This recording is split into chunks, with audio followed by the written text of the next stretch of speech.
Today I'm going to show you how to weave art yarn onto a microloom.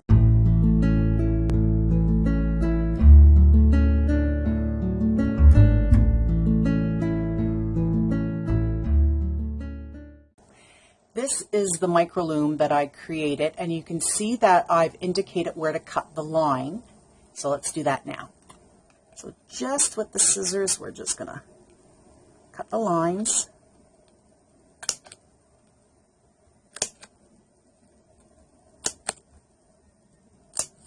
And on the other side.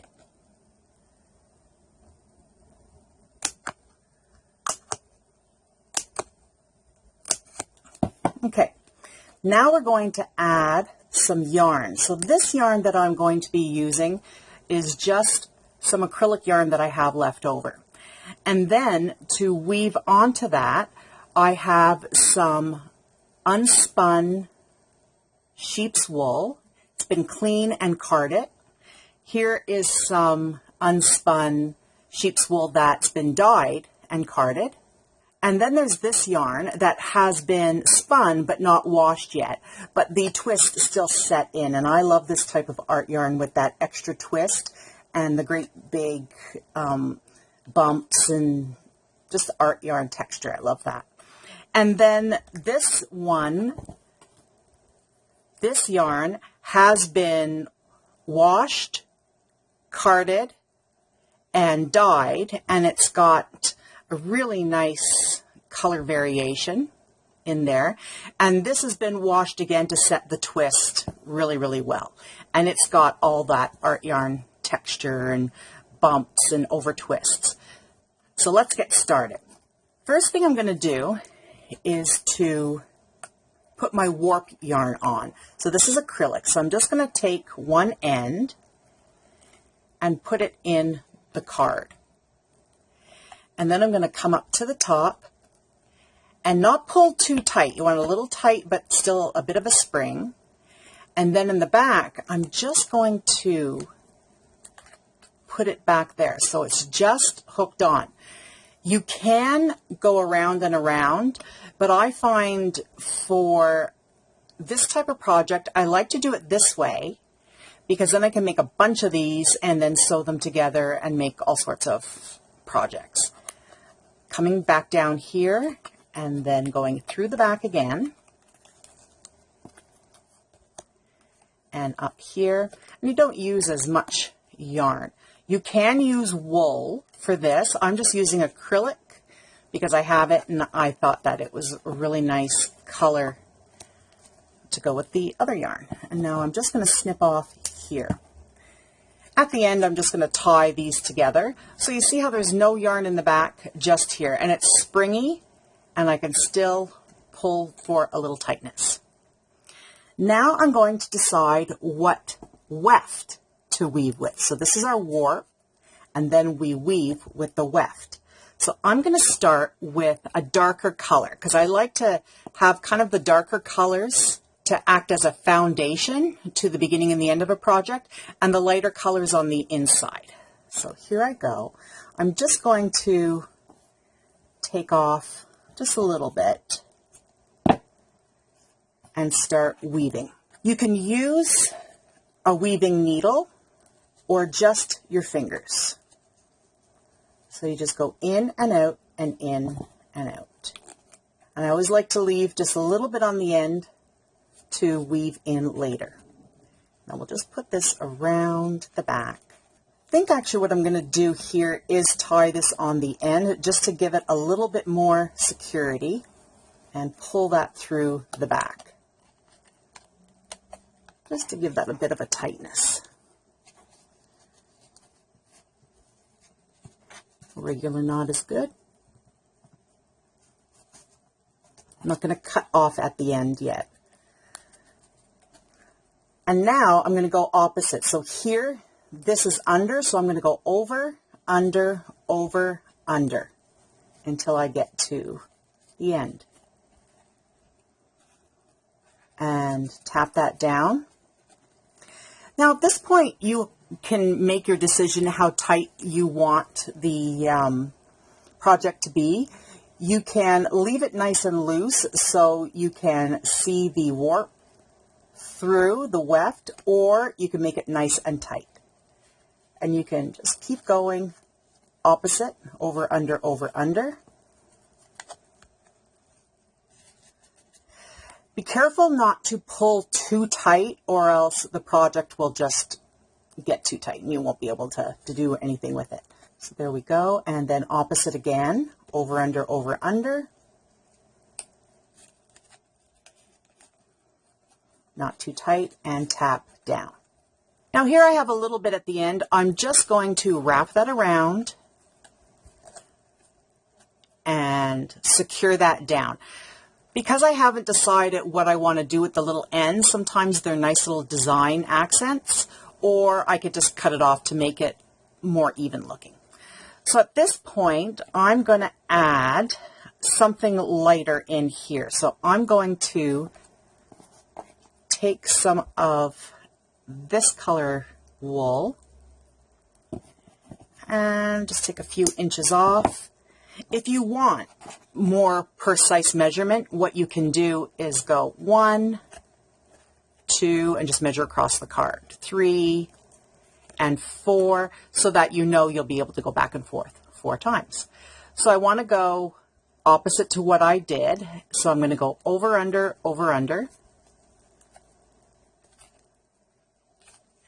and pull it through. I'm going to leave a little bit there, because I think I am going to use that as a little bit of a design element. And then over, under again. It's fun if you want to add some beads or sequins, anything you want to embellish. And again, over, under.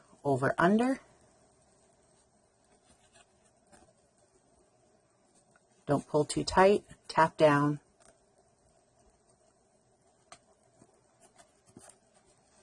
Over, under. Not too tight, and tap down. So I'm just going to leave these little design elements down like that. I like that. I'm actually going to go through one more time and wrap that around. Good. At this point, I'm going to add a little bit of the unspun yarn.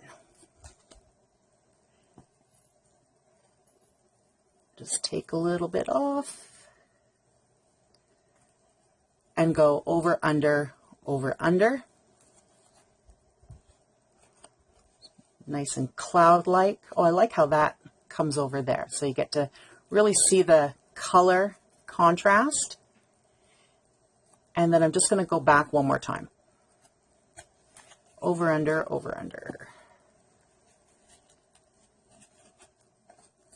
There, like that. Very cloud looking. That's a nice design element. This is doing very well. I like this. Now, if I want, I can actually use the same yarn that I used in the warp as weft as well. And I think that's going to look really nice. So I'm going to do that. So I'm going to take, I'll go like 1, 2, 3, 4. That should be more than enough.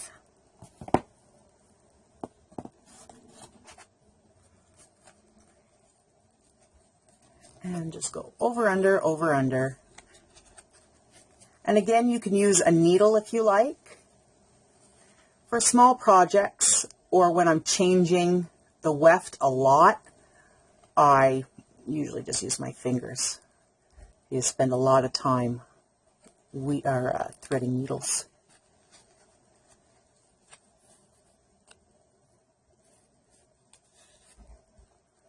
Over, under.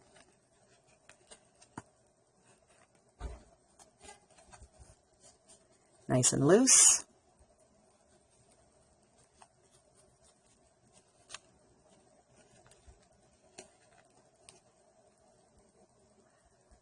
And I'm just securing that, tapping that down.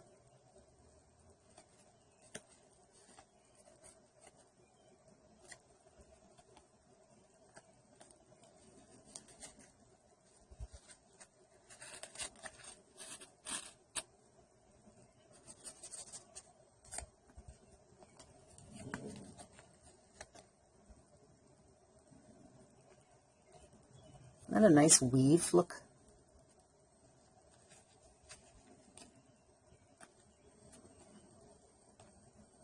Look at that. Again, you can make it as tight as you like. I'm going to speed up right now.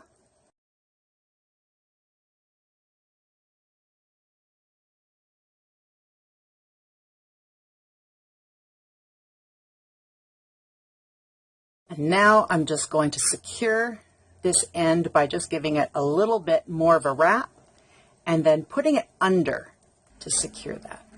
Now with any of these little bits, you can leave them hanging as a design element, or you can weave them in or glue them on with some fabric glue if you like.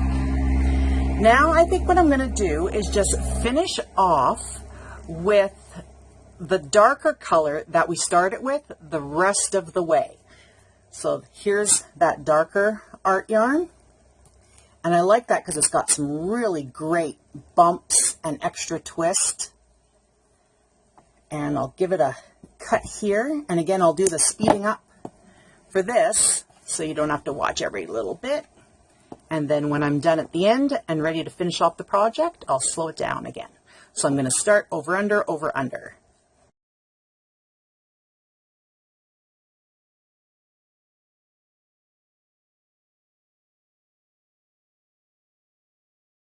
Okay, I'm back. So here I've finished it up, and I left a little bit of room at the top so I can just fan it out a little bit so you can see the warp through the weft, and there you go. Now you could take this and just, it's a nice little piece of art. It's like painting with yarn or with wool. So you can take your art yarn microloom and add a string to it, hang it up. You can pop it off really easily and make yourself a really nice necklace with it. And there's so many things that you can do with it. I'll show you how to pop it off. It's so simple. If you just really carefully bend the loom and pull it off, it's very, very secure. And then you can just pull it all the way up. And there we go. So here, you can just tap it down and then add some beads if you like. And there you go. I've made earrings out of things like this. So other things that you can do, what I did is I took a couple of the little micro looms and put them together, added some beads and a little bit of art yarn, and then just frayed the ends. And here I have a little wall hanging. Here's another one that I did with fraying the ends, but what I did is instead of cutting along here, I cut the card this way, about a centimeter. And I was able to leave the end, so when you come to the end, just leave a long end and then weave up, weave back, leave a long end, and then you can cut it and just fray it. And there's another small wall hanging. And then this one I did a little tighter, and I actually made loads of these. And my plan for this is to just put some beads and sew and beads and sew. So I have a really nice belt or a skinny scarf. You can do anything. You can start to crochet or just sew this way. They're really versatile, and it's a nice little activity to do when you don't have a lot of room or a lot of time. You can just start your micro earth loom, and this will last for a long time if you're really careful with it, and start projects and end projects and just share things and make gifts for your friends. Thanks for watching.